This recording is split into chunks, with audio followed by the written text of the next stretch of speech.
Hi everyone, welcome to Unapologetically You with myself, Tuls and Kelly. So today we're going to talk about recovery. And again, I say this about every episode, don't I, Cal? Like every episode is really interesting. And this is no exception. Yeah. So today, Kelly and I are going to be talking about our personal stories and our own experience about stress, the length of time it took us individually to recover. We're also going to dip into topics like boundaries, what it means to slow down, and what is the difference between mental and physical recovery. And just a quick side note, for those of you watching on YouTube, please do click the subscribe button and hit the notification bell if you want to receive notifications of when we actually air our podcast. And if you're listening on Spotify, please do the same and follow us on Spotify. We'd love to see you back here and let us know what you think about the podcast. So hiya, Cal, how are you? Hey, Tuls, I'm good. We were both just saying it's Tuesday where you are and Wednesday where I am, but it's been a heck of a week, huh? Oh my goodness. I never do this. I never think about the week being long or dragging. Or it's often quick, but I never comment on how the week is going. I think we've both just done a lot in the amount of time, the week has been. And so it feels like it should be Thursday, it should be Friday. And also I think it's the time of year. It's the end of the year, right? And we're sort of one foot in front of the other at this stage. Just, get me home. Yeah, for sure. For those of you who are obviously listening when this is aired, yes, we're recording this before Christmas. So this is where, you probably thought about this yourselves, like you're on the last 100 meters. You are nearing the finish line. You can see the end of the year. You can see Christmas approaching. And I'm pretty sure that people are starting to tie up any loose ends and, come to a close when it comes to work, right? Yeah, I am. I definitely am. Yeah. Well, it's funny we say that. Talking about breaks, I know that this will obviously air later on in 2022, which I'm really excited about, by the way. The funny thing about breaks is a lot of people end up looking at Christmas or looking at Easter or summer holidays as, oh my goodness, I can finally pause, or you're just waiting until half term, or you're waiting until a specific holiday so you can have a break. And I found an interesting stat, Cal. It was estimated that 46% of employees have experienced or are currently experiencing job burnout. And the term burnout was coined in the 70s by Dr. Herbert Freudenberger. And since then, researchers have said that it can be broken down into three components. So one of the components is exhaustion. So that is characterized by feelings of being overextended, emotionally drained, probably having trouble sleeping, probably getting a little sick more often. And I know I found struggling to concentrate. Oh my goodness. Yeah. And then the second component is cynicism, categorized as a lack of engagement, indifference, or distance attitude towards work. The third category, the third component was inefficiency. And we're going to know this, right? It's almost like rings bells. It's characterized by a lack of belief in your ability to perform your job well. And it's also a measure of your satisfaction with your past and present accomplishments and predicts a decrease in achievement and in productivity. Now, with all of those like categories formalized as being burnt out, I saw a really great coach post, something like, sports performance is an environment packed with passionate people, from athletes and coaches to the support staff. Motivation typically runs high across all groups, which is why the alarm bells start to ring when naturally motivated individuals become quiet. And now that really resonated with me, because when I look back, I didn't recognize burnout. I recognized I became disengaged, quiet, indifferent about work. Absolutely. Yeah. Right? Yeah, that was me as well. And you did become quiet. Yeah, I read that, or you sent it to me. That was, yes. All of those different components you pointed out, though, it's hard not to have a few of those. I think it's a combination of all of these things. You know, Yeah. you mentioned a few episodes back, Kelly, finding your why you're burnt out. Not your why of life. That's another why. That's a whole new. That's a whole new why. But when you spoke a couple of episodes back, you mentioned there is no one thing that leads to burnout. It's identifying why you've experienced that is crucial, right? Because you kind of it was for me in amongst everything. Talk about that. How was your experience? My experience truly was that there was so many components, and a rest just wasn't recovery for me. So I could take weekends off, I could take holidays, and then going back to the same environment, to the same everything, brought those feelings back in very quickly. So I had to actually think about other perhaps smaller things that I needed to change. Travel was one of them, because I was traveling a long way, and Australians just do. Before COVID, let's say this was relevant anyway, we would travel a long way to get to work, and then travel a long way to get home from work. And then, of course, my job involved travel away from home, traveling with the team for extended periods of time. And the longest of those would have been 3 months. So touring, let's put it that way, touring with the team, traveling to work and home from work, would take out of my day, just to travel to and from work, 4 hours on top of a work day. And that needed to change for me. So I recognized that one thing, which meant I got up really early in the morning. I was always getting up to an alarm.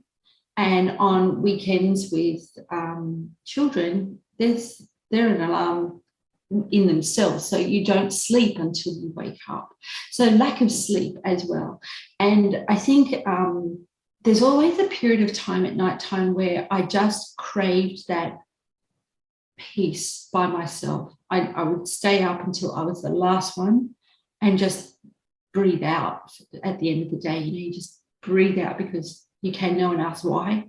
No one questions anything, and the kids are asleep. And so I created, which meant it was late at night, and then I would get up early in the morning again. So that was a bit of a mousetrap going, or was it those little circle thing, where I just wasn't getting enough sleep. And I think we spoke about this as well. Lack of sleep has so many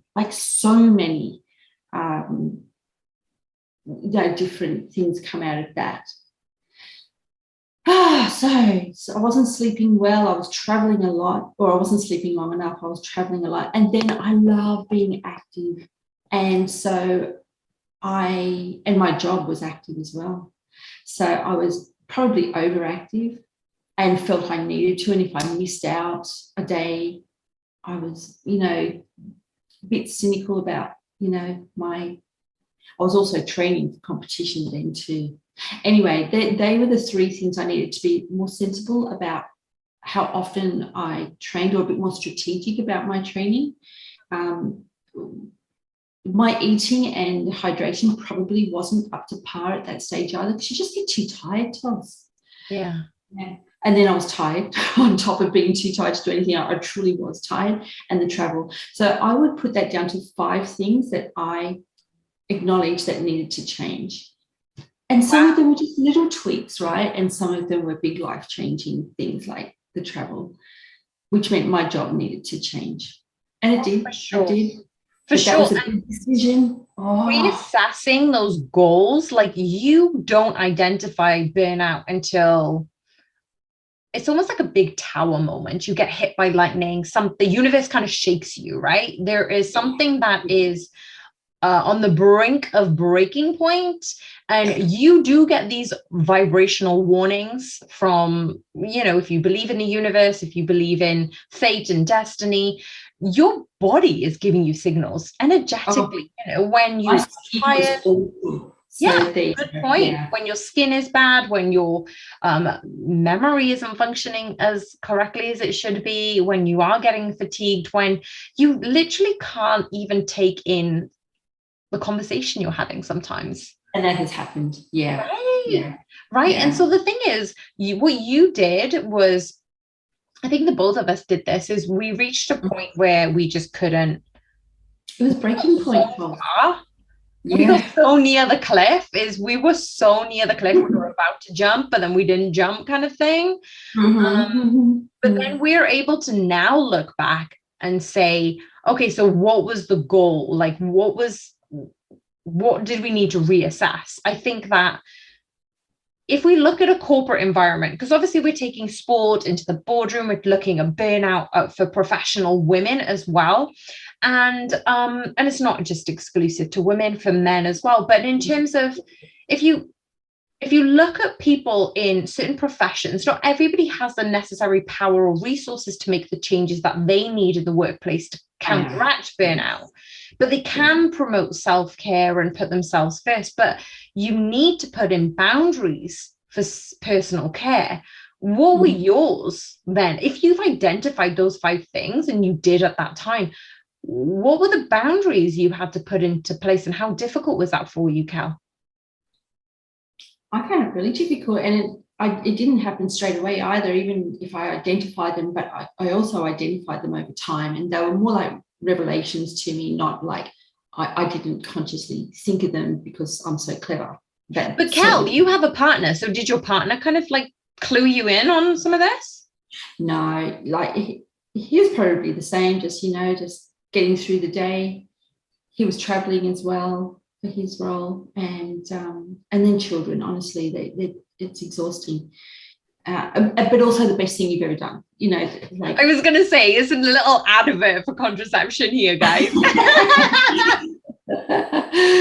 Probably some days, yes, but no. They really are the best thing you ever do, but also the hardest thing you ever do. So that couldn't change. Family side of things couldn't change, but he was no doubt exhausted as well.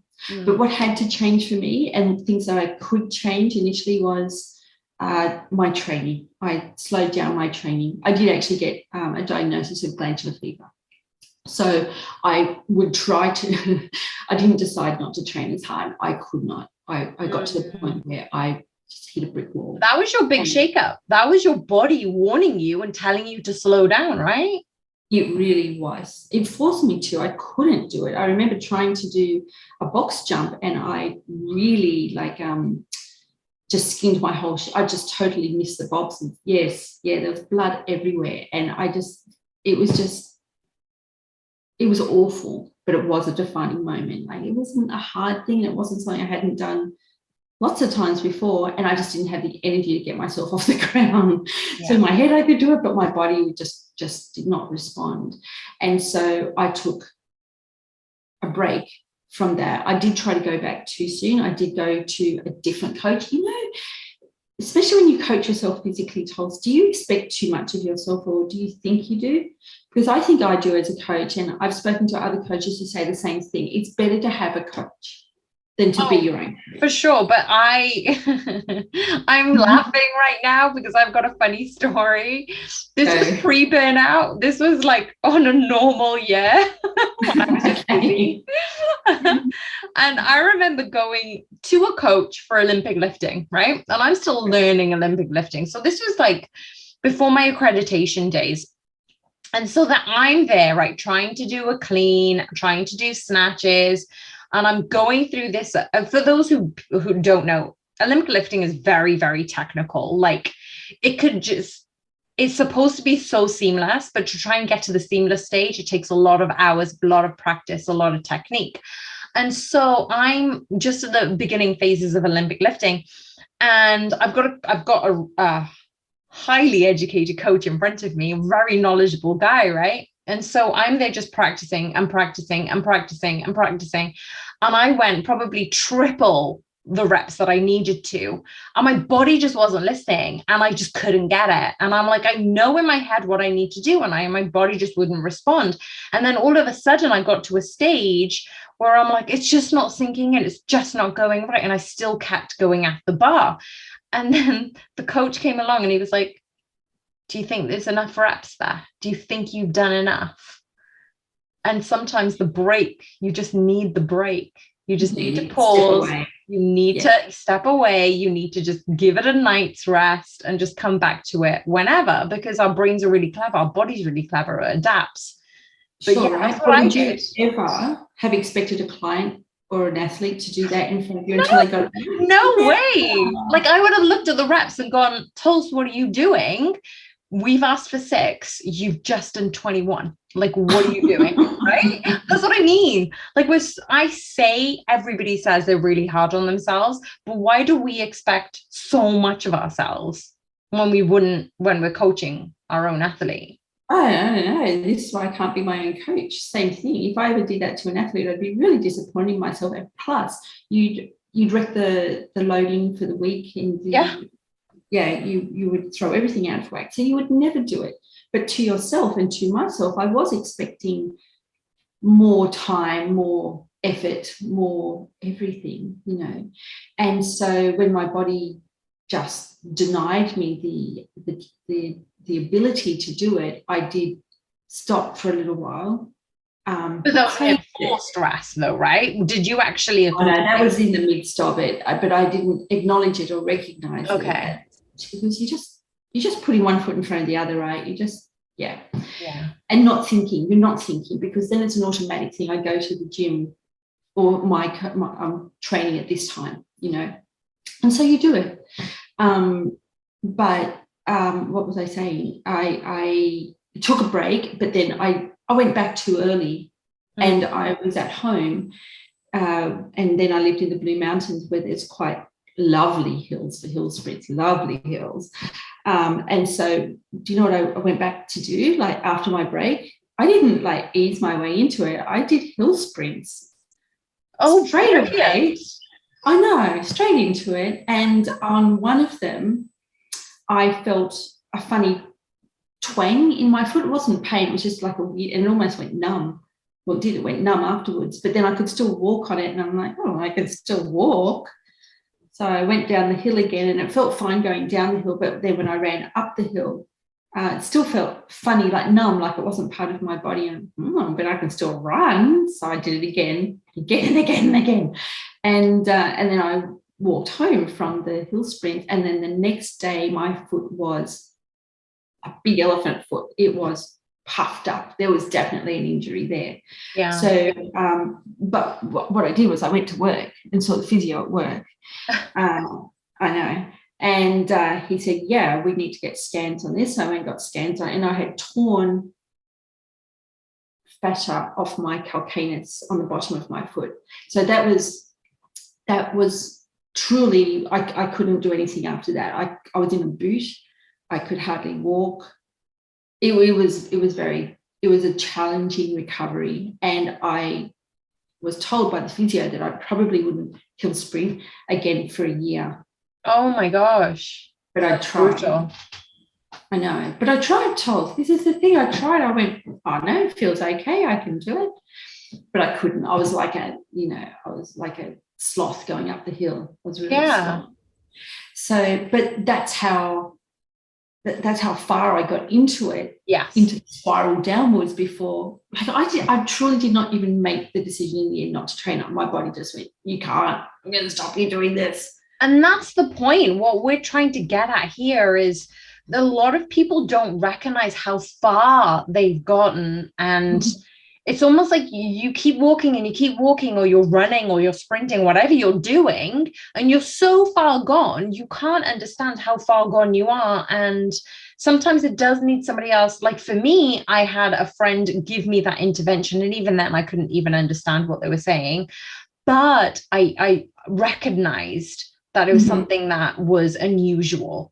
For yourself, Kel, it was about your body giving you those warning signs. And a lot of times, but lots of people find this is when they keep going and they keep going and they keep going, and then something like Christmas comes, or, you know, they go for a 2-week vacation, then they get ill. That is your body saying, you've pushed me too far. And so your injury basically epitomized that your body was out of whack and you weren't listening to it, which meant that it caused an injury for you to slow down. Absolutely. Yeah. And then I had to slow down. Yeah. You know, it definitely wasn't a decision to do that. No. Yeah, definitely. And so how soon after, like, okay, so you thought you were okay and you thought you can still sprint and hill sprints. What was between that time and when you started recognizing, you know, what you needed to do to reassess those goals? I actually got myself a coach outside of work then, because we would all train together at work at lunchtimes. And I got myself a coach who had said that he was very good at getting people back from chronic fatigue. And I went, I kind of feel like I'm chronically fatigued. So I went to him. But again, it was far away, so I had to travel to him. I was exhausted by the time I got there. I know, it's all part of it. But then I tried to do the workout that they set, and they knew that I had glandular fever, and they knew the whole history, obviously. But even they pushed me too hard, and I thought, if I can't do what they say, this, like, they're experts in training people back from chronic fatigue from the beginning of the beginning, if I can't do that, then there's something wrong. And then I thought I was dying. You know, first of all, I thought I just needed a break from training, and then I thought I was dying. So, you know, I just went from straight away. So mentally, just to kind of recap on that, you were feeling negative, you were getting all of these, well, first you were in denial, and then you started becoming more negative, and it started affecting your well-being in terms of this could be something dire. So we got to that stage. Sure, yeah. Well, just when I couldn't do what I wanted to do or could do not long before that, because it really was like a brick wall for me. My performance did not decline at all. I competed and competed well in that event that I was after. And then the week after that, I was booked for a TV show where we did a obstacle course race, but it was a different kind of obstacle course race. It was almost like a comedy type of thing in the end, because it was like a canoe. We ran and we did bike. So bike, run and canoe. And it was all day filming. And we were competing at the same time, but there was pre-filming and post-filming and interviews and the day before and everything. And I couldn't finish it. It was, well, I felt like I couldn't, but I did. You know, you go into that automatic one foot in front of the other thing. And this was the week after competing at the regional CrossFit Games in Australia. So that was a 3-day event. Oh, and wow. Then a week after, there was a 2-day filming of this obstacle course race. And I just did, you know, you go, I'm going to need to recover after this. But the thing is, I couldn't recover. I could not recover. So, and this is in between you working full-time, traveling 4 hours a day, and obviously traveling with the teams. Yeah. So then what happened after the media event? I had actually started a new role. So I tried to stop driving all the way into the city. And then with Australian Rugby Union, and then I started working with the rugby league club. But truly, the distance when traffic was around was just as bad. When traffic wasn't around, it wasn't. But I don't know, man. There was traffic, so it was exhausting. And I had an office with a lounge chair in it, and a couple of times I fell asleep on the lounge. So I was sleeping at work. Oh, wow. That was so good to me. But yeah, so I was falling asleep at work. And that was a real wake up, because and if I didn't sleep, then I was scared to drive home in case I fell asleep driving home. Right. So would you stay at work to sleep, or would you just stay to get a couple of hours of kip and then drive home? I didn't. So I would sort of sleep at lunchtime, and then I slept through a meeting one time. I was supposed to, I didn't know I was asleep. So I didn't set an alarm. But I had fallen asleep, and then this meeting was on, and apparently one of them came to get me and saw I was asleep, and they just let me go. So really kind, but really not professional. And totally not up to the standards I hold myself. Yeah, I know. I was embarrassed too, right? So that had to change. That's when I realized I'll finish this contract, which was a year's contract, and I wasn't going to do another one. But I did one more after that, mainly because I didn't want to let other people down. I had rehabs half done, and the athletes actually said, please don't go, because we're halfway through. And so I didn't go, and I stayed. But then I know. And this is the thing about not letting other people down, but you'll let yourself down in order to not let someone else down, right? And that's where when we come to boundaries, that's my thing. I will let myself down, and I'm still got to stop doing that. Well, this is the thing. I wanted to talk about boundaries to personal care. So boundaries to personal care means saying no and meaning it. And I remember somebody saying, no is a sentence. No is a full sentence. You don't need to explain yourself. You don't need to justify it. And we need to start to get used to, I say we as a collective, women do this a lot because they feel a lot of pressure. They feel a lot of burden on top of them, not only to look after their family, to do their best at work, to go above and beyond what they think they need to do. And that's internal and external pressure. So I think there's a combination of all of these things. But we as a collective fail to put those boundaries in place for our own personal care, because women in particular who are mothers end up putting themselves lower down the priority list. And because they've constantly felt lower down on that priority list, it's really, really hard to then put yourself back up the pegging order, because you're thinking, well, now I feel really guilty if I do this above something or someone else. But absolutely. Yeah. And even to change that on the daily. So, you would go to work and try to be, put yourself, not at the bottom of everything, but then to come home and, put yourself back in that self-assigned pecking order. Yeah. No, women do that. You're right. Yeah. So then I wanted to also talk about slowing down. So you were forced to slow down. I think for me, I was forced to slow down, but I recognized that if I went further, an injury would happen or something else catastrophic may happen. And I talk about catastrophic, and I don't use that term lightly. When you get to that point where you are on the edge of the cliff and there is nowhere else to go, but you're just like, oh, but I need to keep going and I need to keep going. My purpose of slowing down was taken on with, I had no more energy. I had no more energy to give. I can tell my memory was going down when I was getting very good in that area. I was on top of things. And when I recognized this was a part of me, and I only laughed about when you were sleeping at work. I did that one time, but I slept in my car. So there was a break between clients and I was like, oh, I need to stay up. And I was staying longer at work in order to go to another event. And I ended up sleeping in my car. And I'm just like, who does this? Who ends up? And then a client texted me going, Tuls, I need you. Where are you? And I was like, oh, no, I'm still on site. I'm just in the car.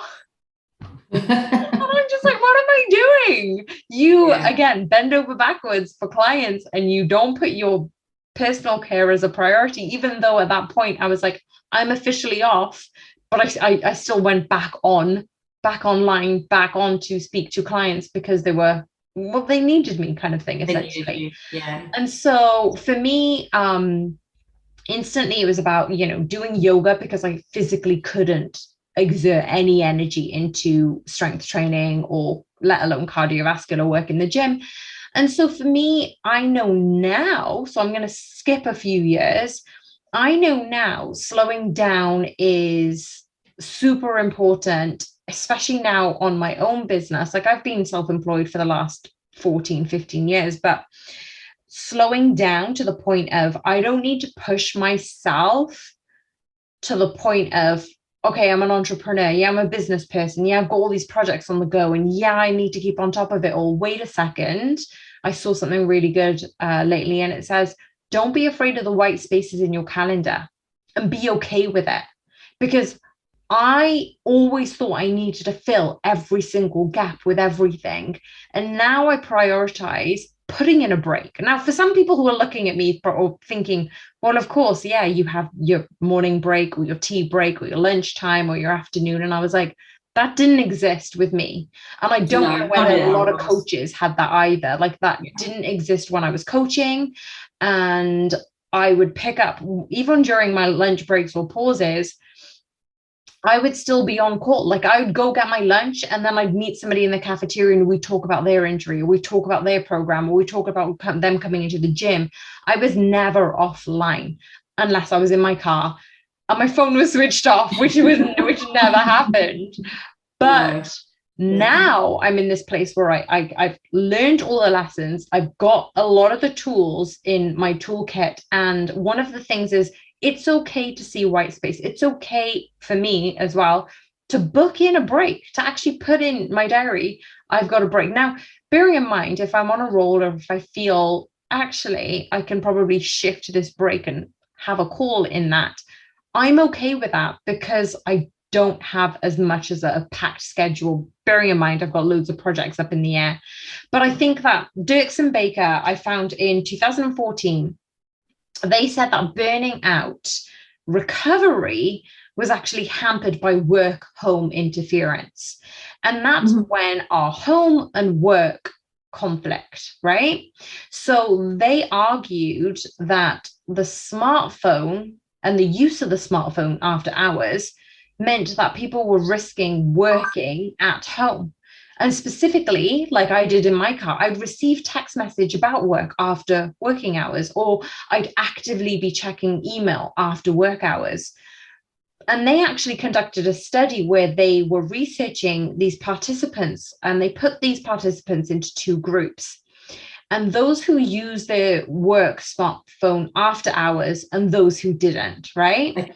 So those participants who use their work phone after hours were more likely to experience that work-home interference, right? The struggle with burnout recovery. So they were already burnt out, but this was a recovery strategy. And because they kept checking their phone, their recovery ended up longer. And those participants who could disengage from their work and not use work phones, they were able to recover a lot quicker and they were able to relax. And I think for me as well, I ensured that I had a separate work phone. So when I was going through that period of recovery, even though I didn't go to the full-blown burnout stage, I don't think, but it's just a case of clinically diagnosing myself. I wasn't clinically diagnosed, which means I don't classify myself. She was fine. So then I knew I had to slow down and I knew I had to recover. But I also knew even 6 months ago, I needed a work phone because I was constantly on my phone. And when I'd see a message, I couldn't ignore it. So when somebody would message me on my personal phone, I couldn't ignore it. So that means I would still be engaged in work, even if I was at home or even if I was in bed trying to chill out, right? And that was the big thing for me in my recovery. It's like setting those boundaries for personal care, right? I need yoga. I need to do mindfulness. I need to reflect. I need to switch off my work phone. And I actually would switch off my work phone. And people would actually look at me and go, Tuls, who switches off their phone? I'm like, I need to. If I don't, I was at a point where, where people rely on their notifications or rely on their phone because they're bored. Like I wasn't allowing myself to be bored because I was so busy, which meant that I needed to have that boundary in place because right now there was no healthy habit. There was a bad habit of kept checking my phone, kept checking my emails, kept checking the text messages about work. Yeah. And that extra emphasis on, I need to do more. I need to be on top of it. I'm in charge of this. If I don't do this, then the whole thing is going to go down, right? It's that pressure. No, we think we're so indispensable, and we're not. And it's hard to come to terms with both ways, to realize that you're not, because you will be replaced, and to get to the point where you think that anyway, and have to keep up with your own expectations of it. I think that us ourselves and our audience, I hope whoever's going through burnout or people resonate with this, you have to ask yourself, what is it worth? Me and my mum had this conversation a couple of years ago, and I said to her, oh, I really like these multivitamins because they extra B12, and I need the extra B12 when I was feeling low in energy. And I said, yeah, but they're a little expensive. And she was like, but what's your health worth? Price on health, yeah. And I was like, oh, wow, okay, well, that kind of makes sense now. And we need to look at this in terms of overall, right? If we're so dispensable, if we are running ourselves ragged, if we are doing as much as we can for whoever, whichever company, whichever sport, whichever team, what is it worth to you? And then you need to figure out those boundaries with your family, with yourself, and how are you peaking your performance so you can then give back to others. So it has to be cup overfloweth, right? So you can give back to others. For sure. I think wisdom comes with age as well, Tuls. Oh, for sure. Around these things, yeah. Especially as a younger person, and I'm talking younger, like in your 20s. Not truly young, but yeah, young. And you can recover from things a lot better. I mean, you don't have the experience, I guess, but you have that vitality available to you, and you don't necessarily have all the things that come along with looking after your own house and your own mortgage and your own bills and things like that. So yeah, it's a lovely age to be alive, to be honest. But yeah, I think as we get older, Tuls, we realize that there are boundaries do need to be set, because there are tolls on our health that we don't recover from quickly, or even in your 20s, I guess you can sort of brush it away, but it's still on the shelf and it comes back later, doesn't it? It does. Yeah. And it's when you're in your 30s that's when, that shelf gets so full that you're starting to stack stuff on top of each other. Yeah. That was an analogy. I don't know if it was a good one. It was. Yeah. In my head it worked. And yeah, that's when I think when people do start, well, maybe not even in your 30s, but maybe in your 40s and definitely in your 50s from my experience with people I've worked with, is when things start happening and you don't recover from them as quickly or at all, sometimes. Yeah. And I'm not talking to the point where you die, but they are just an endless, it's an endless thing on your shelf. Like it never gets cleaned, it never gets put away, it never, it's always there, there's always something to deal with, and there's more and more of those. And so earlier in the podcast, I was talking about things being shaken up, and this could be major life events, right? When you get to a point where you miss occasions, where you miss something important with family, or you've successively missed in succession, what I meant to say, of a series of events, or something has happened and you're not there, right? So it's actually shaking things up with your relationships, and sometimes that can actually be the warning sign for you to go, actually, what boundaries do I need to put in place? But I also wanted to talk about, Cal, mental and physical recovery. Like we both talked about the difference between the two. Our body does need to recover. It also gives us early warning signs, but there'll be whispers of what is happening with our body before it starts to break down into an illness or an injury.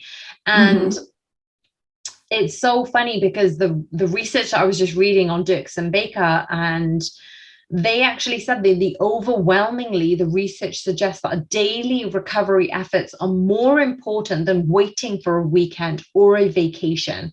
And so they suggest that the frequent breaks are better than a long annual vacation, that you need to prioritize daily recovery periods. And that's going to be more effective than weekly or less frequent recovery periods. So for me, I know that now I've put things in place.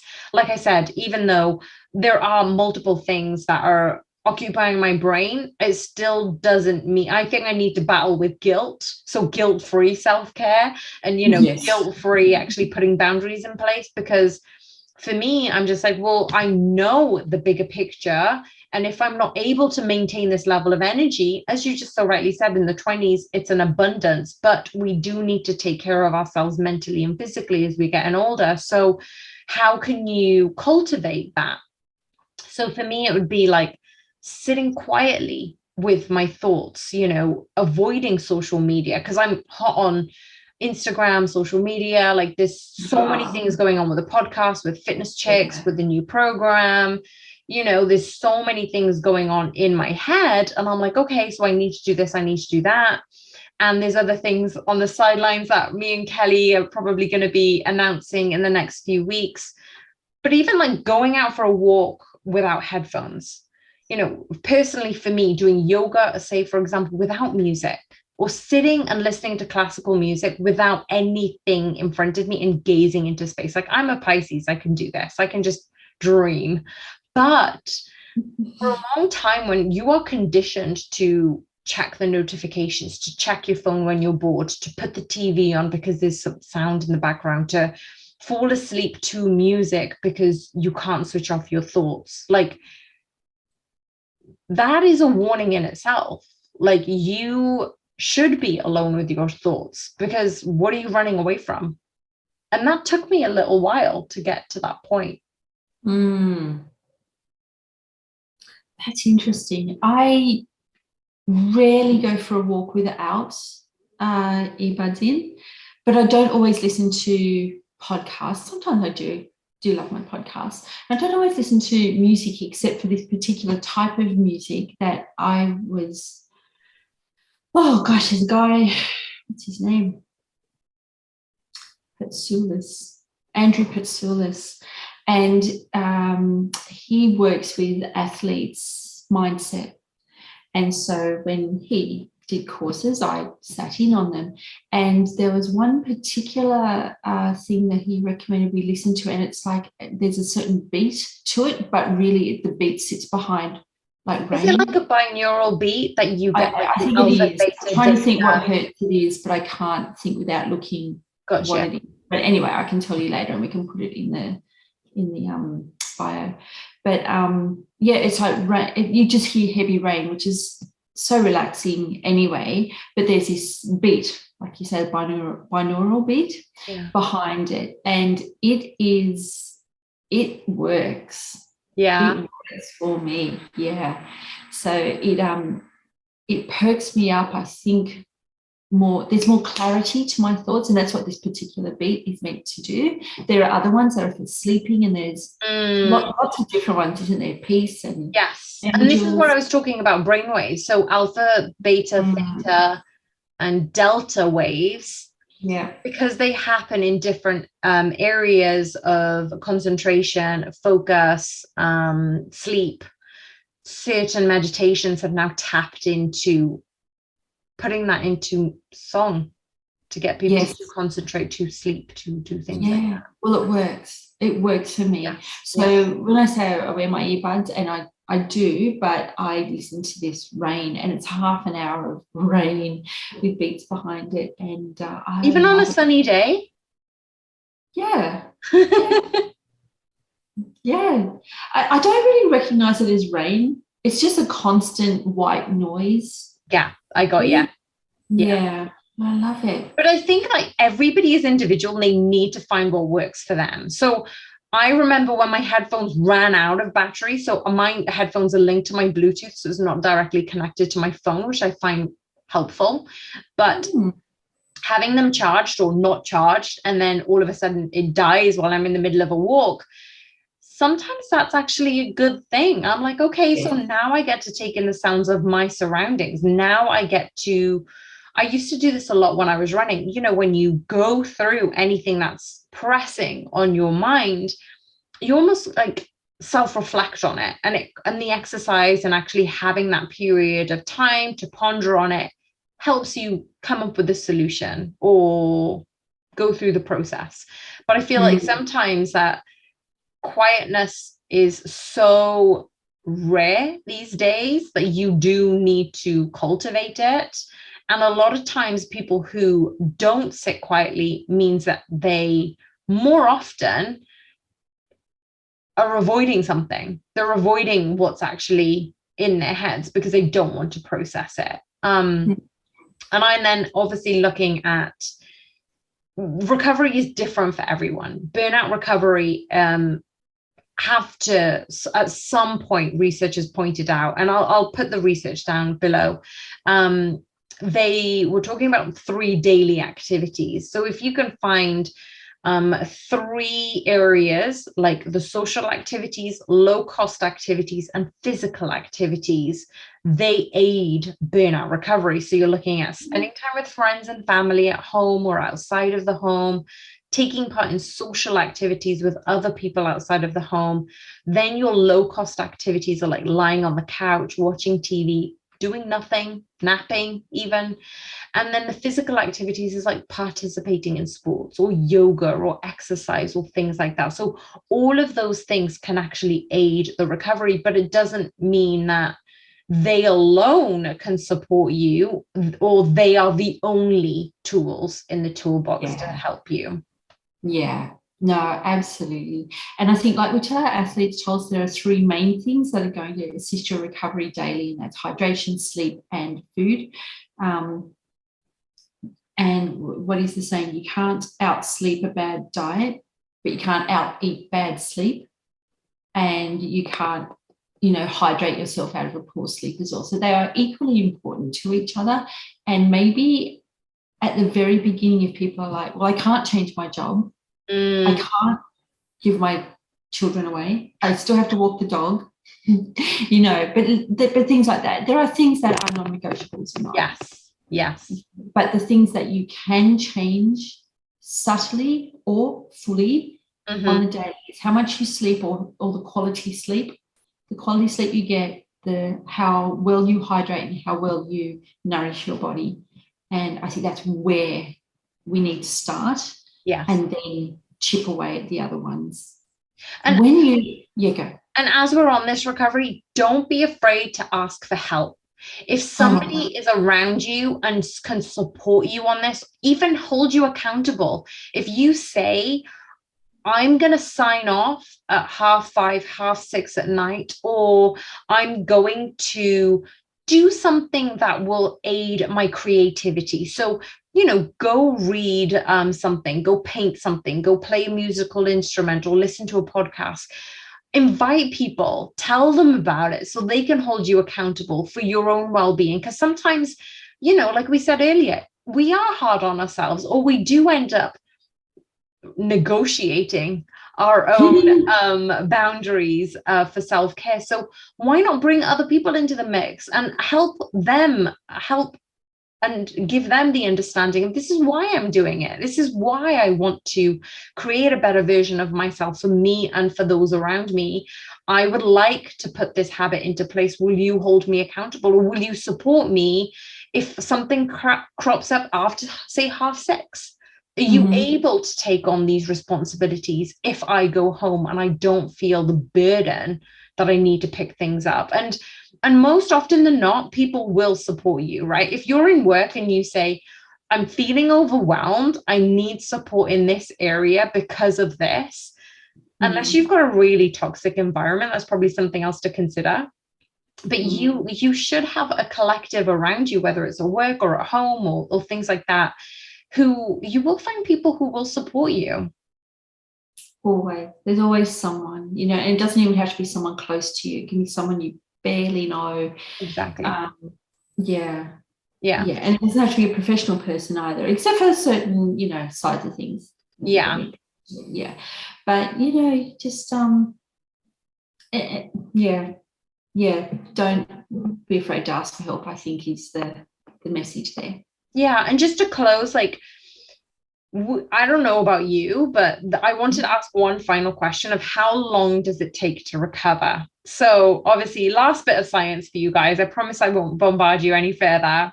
The naturalistic studies have shown more variability in burnout recovery because employees were not actively treating their burnout through some type of intervention. So in some instances, employees still report feeling burnt out even after 1 year, and sometimes after a decade. So other studies have suggested that recovery takes between 1 and 3 years, and some researchers, this is a bit of a negative one, question whether recovery from burnout is even possible. Wow. Physically, it would have taken me 3-4 years. Wow. Yeah. I never really achieved back to the standards that I was competing at. So that competition was done for me. But at my age, I was beyond the age of being very competitive anyway. So that played a part. Mentally, probably less time than that. I would say less time than that. I started a new role 6 months later. It didn't take me too long to feel overburdened with that one, but I also knew the signs a bit better, right? Because the same thing was happening, deja vu, or, what's that saying, we get smacked down again and again and again and you're not listening. But anyway, that was me. So the same thing happened again, and I recognised at least this time that I needed to step back a little bit. Yeah. Which I did do. So mentally, I got enough capacity in my brain to recognise the signs. Okay, so I was a little bit wiser about that. Physically, mentally, in what other way? Physically, mentally, socially. Socially, I stepped back. I sort of hermited for a little while. Yeah. Or for a long while. And that's actually hard to step back into, but I'm so fortunate to have such a beautiful friendship group that they understood, but also didn't let me just wallow. So, that was really important to maintain social contact, but it was something that I was also really happy to just sort of let slide because I didn't have the energy for anything, and that was one of the things that was easy to let go, was easy to change, but it's also probably the one that I needed to keep going. So that's actually something I never really thought about until I said that out loud. But yeah, socially I stepped back and was happy to hermit for a long time. I would have been, I still imagine if I didn't have Lizzie and Sim just dragging me back, that I would, and all we did was go for bushwalks. We would go for walks and together, and they would either talk or not. And I make it sound like I was in a really bad way. I don't think I was. I just think I didn't have the energy to think or talk or make decent conversation. So I just wouldn't say anything. Well, yeah, you get to that stage and then you're battling with your inner dialogue as well. So even if you do have something to say, your inner dialogue is kind of taken over. And I love the fact that you termed it hermit mode, because that's exactly how I felt. And earlier when I said about, motivated coaches going quiet, it's not something that they would do, but they would naturally go inward, and you're almost in an introverted state. And as coaches, you are quite extroverted anyway. And even if you're playing an extrovert, it is still within your nature to have that level of motivation and enthusiasm, whichever day you're coaching. And I feel like Hermit mode is definitely a real thing. You know, you're cutting yourselves off from people, those you love, even family, friends, and because there is just no capacity for anything else. You're just stepping one in front of the other. But I feel like those true friends understand and give you the space, but also they are there to welcome you back, or they'll drag you back to a certain degree because they know that this is not like you. So they're probably going to be the ones who recognize straight away. But when you end up not recognizing it, you withdraw, which means they know something's up just by you not being yourself. And sometimes you think you're acting. For me, I just thought I can hide it really well, but I couldn't. No, yeah. And I was the same. Yeah. Yeah. So for me, I think actually, even I've never coined it, I've never labeled it as a certain amount of years. So I feel like physically, the thing is, it wasn't just burnout at that stage when I recognized it. It was like another 18 months where I had shit. Yeah. Okay. It was like one thing after another, and I just felt like I kept getting punched in the gut, and I kept standing back up. Yeah. And I'm like, it's okay. I'm bleeding out of my mouth, but it's okay. Like I had the finish line in front of me, and I kept going, and I kept getting sucker punched. And I think for me, even though I recognized it months ago, I was putting tools in place. I was putting strategies in place as I was going along. And that biggest gut punch when I received really, really bad news, and I went to my car and I was crying, basically. I walked out. I even had the courage to say, does anybody want coffee? So I grabbed my car keys, I hid my car keys in my hand. I said to the staff, does anybody want coffee so I can have a get out? I walked hastily to my car, unlocked my car, and I just burst out crying, and I just couldn't stop crying. And I got to the point where I was about to have a panic attack. Well, I can sense I was having a panic attack. And the voice in my head said, breathe. And that was the first time ever I talked myself out of a panic attack. I was shocked because I was like, whoa, the 6 months of, no, it wasn't 6 months. It would have been 18 months. The 18 months of work had actually got me to this point to stop a panic attack, which I knew it led me to a big place, right? Yeah. And then so physically I was getting there, mentally 18 months down the line. And I feel like this year definitely has been a catalyst to spiritual, emotional, physical, mental growth that I could, and I feel like I'm at the end of the tunnel, which I'm ready for this new beginning, this new cycle. But I think that would probably accumulate 4 years? Yeah. I never would have like compacted it into that many, but yeah, it would have been 18 months of constant work. Yeah, you have done a lot, and I've learned a lot from you, and I still have a lot to learn. You are so good at boundaries and placing boundaries. That's something I've still got work to do. I think that for me, I made it a choice because for a long time I let people walk over me. And yeah, it's going back to when people used to say, oh, but you're all so confident and happy and bubbly. And I was like, no, perceived to be that way. And now I can finally come to a point where I'm like, yes, I am bubbly. I am positive. I am confident because I truly am all of those things authentically, unapologetically. Yes, absolutely. Oh, what a perfect spot to finish on. Yes. Well, thank you so much for this conversation. Like, we brought out so many things. Again, we do this all the time. I didn't know things about you. You gave out details, and we backed it up by research, which always helps. You and your research, I love it. I love it. Well, guys, thank you so much. And Kelly, thank you so much for being an awesome co-host with me on Unapologetically You. For those of you who enjoy this podcast, please, we would love if you can subscribe and share it with your family and friends if you found it useful. Give us some feedback on what you thought of it. And we will see you on the next podcast. Yes. Looking forward to it. Thank you, Tuls. Bye. Thanks, Cal. Bye.